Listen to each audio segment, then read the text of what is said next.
All right, boys. All right, here we go. This is part two.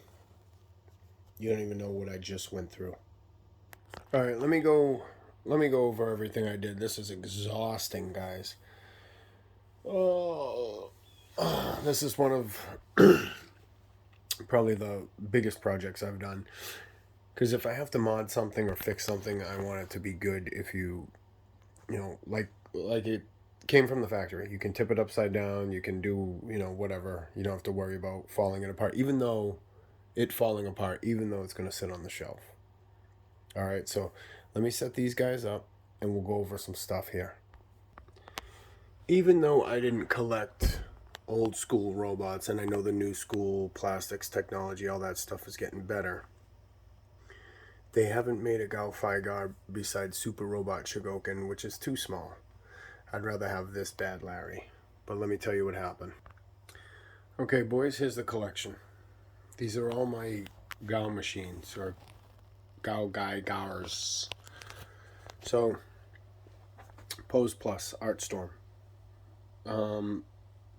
I'd say him and Genesic. So it goes him, transformed into, or evolutionized into him, and then into him. So that's how it went. Gaofighgar, Genesic. It's funny, if you look up some of these stuff in Japanese, they call him generic. And here's the Bandai SOC, Soul of Chogokin. I think it's GX68. And I think this is number 5 or 6 of CMs Corporation. Now, this is the guy we're here about now, and I'll tell you what happened. So, there's the arms, if you know Gaofighgar at all. Like the lion claw arms or the arms to the main body robot. So they're on these little discs here. In the center of that disc is that little pole, or that little black nub. What happened is that piece snapped off, which was holding... Oh, here's the mechanism put together. That's the left or the right arm. Right? And this screws into the arm and attaches that, and then this goes into the body. Well, the top snapped from the stem, like I said, and the whole arm came off. So when the train goes through the body, it glides across the top of these because they're sitting there. Long story short, it took half a day, guys. I'm exhausted. I got the backpack on there right. The arms are off, which you'll never notice them gone. There's just nothing I can do.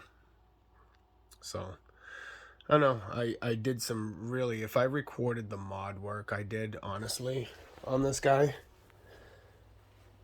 you guys would fucking shit in your pants. A lot of work went into that right there. To get the backpack on right. To get it lined up. To get the head on. Now, it's not like I'm telling you go out there and get this guy. This guy here sucks, but I love it.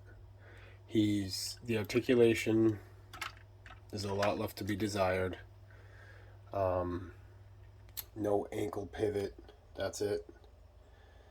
I mean, when you see the silhouette,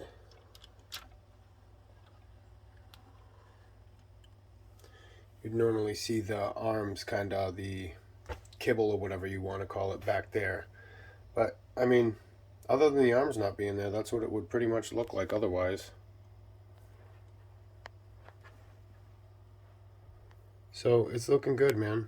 Here's the setup for this. This is part 2. The reason why I stopped the first video is because I ran into all these fucking problems putting this guy together. But he's solid now, guys. He's solid. He's just as good. Well, maybe not as secure because the arms aren't there to lock on. The wings have a thing where they would lock onto the transformed arms and click in. But that's gone. But it's on there pretty good. And like I said, I'm not going to be moving it.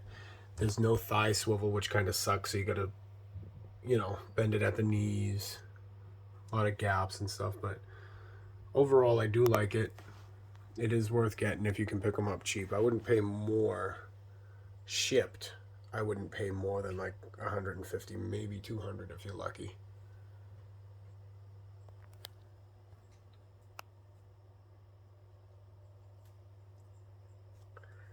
And that's it. Peace out, Trouser Trout.